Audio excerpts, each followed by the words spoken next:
కాకరకాయ మా నా ఫేవరెట్ గుత్తి కాకరకాయ ఉల్లికారం చేవా.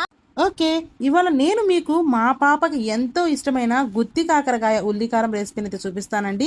సో ఈ రెసిపీని ఎక్కడా మిస్ చేయకుండా లాస్ట్ వరకు చూడండి. చాలా టేస్టీ ఇంకా యమ్మీగా ఉంటుంది. స్కిప్ చేయకుండా చూడండి.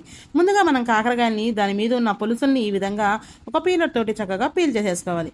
ఈ విధంగా పీల్ చేసేసుకున్న తర్వాత కాకరకాయ ఇక్కడ నేను చూపిస్తున్న విధంగా ఉంటుంది.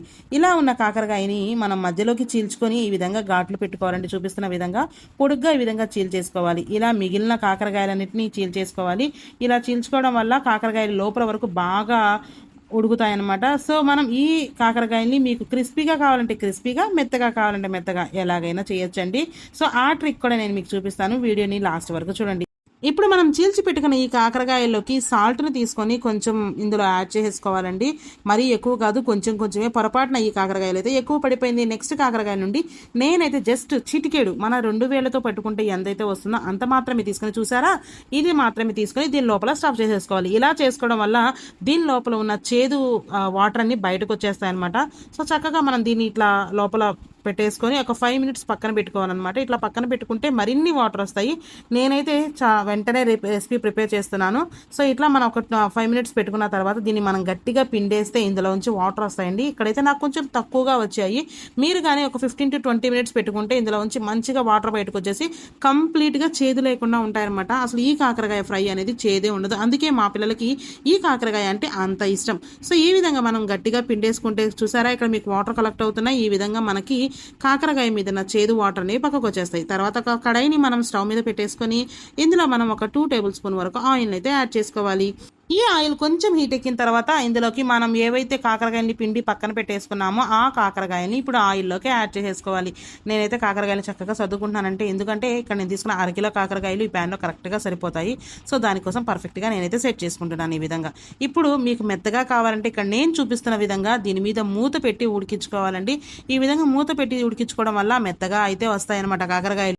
ఇప్పుడు ఇందులోకి మనం కారాన్ని ప్రిపేర్ చేసుకుందాం. ఇందుకోసం ఒక మిక్సీ జార్ తీసుకొని అందులోకి వెల్లుల్లి, ఆనియన్స్, జీలకర్ర, ఇంకా మనకు కావాల్సినంత కారాన్ని అయితే యాడ్ చేసుకుని, నేనైతే మరింత కారాన్ని యాడ్ చేసుకుంటానండి. మా పిల్లలకి ఈ ఉల్లి కారం అంటే చాలా ఇష్టం కాకరకాయలో.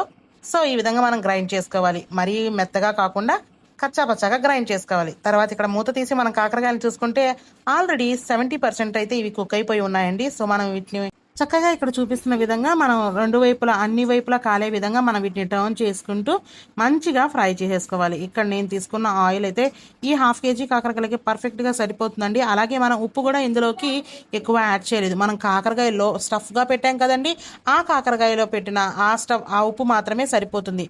ఒకవేళ మీరు కొంచెం ఎక్కువ తింటారనుకుంటే మరి కొంత ఉప్పుని పైనుండి చల్లుకుంటే సరిపోతుంది అనమాట.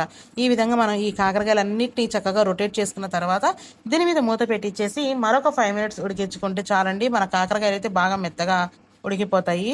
లేదా మీకు క్రిస్పీగా కావాలంటే ఈ స్టేజ్లో ఇంకా మూత పెట్టకుండా ఉడికిచ్చేసుకుంటే క్రిస్పీగా వస్తాయి. స్టవ్ ఫ్లేమ్ కూడా హైలో పెట్టుకొని మనం అయితే వీటిని ఫ్రై చేసేసుకోవాలి ఈ విధంగా. ఇప్పుడు ఈ కాకరకాయల్లోకి మనం ఇంకా ఉల్లిపాయ కారాన్ని మధ్యలోకి యాడ్ చేసేసుకొని ఉల్లిపాయ కారాన్ని కొంచెం ఫ్రై చేసుకున్న తర్వాత ఈ కాకరకాయలకి చక్కగా ఈ విధంగా అన్ని వైపులో పట్టేలాగా చిన్నగా జెంటిల్గా కలుపుకోవాలి. ఎందుకంటే కాకరకాయలు కొంచెం మెత్తగా ఉంటాయి కాబట్టి చిదిరిపోకుండా ఉండాలంటే ఇట్లా నిదానంగా కలుపుకోవడం వల్ల మనకైతే ఈ కాకరకాయలు అనేది మంచిగా కారాన్ని పట్టిస్తాయి అనమాట. సో ఈ విధంగా మనం ఒక 5 మినిట్స్ వీటిని అయితే ఫ్రై చేసేసుకోవాలి. అంతేనండి, సింపుల్గా గుమగుమలాడిపోయే గుత్తి కాకరకాయ ఉల్లికారం అయితే రెడీ అయిపోతుంది. గుత్తి కాకరకాయ ఉల్లికారం సూపర్. రెసిపీ నచ్చిందా? అయితే లైక్ చేసి హై పాయింట్స్ కూడా ఇవ్వండి. మరిన్ని రెసిపీస్ కోసం సబ్స్క్రైబ్ చేసుకోవడం మర్చిపోమాకండి. Thanks for watching.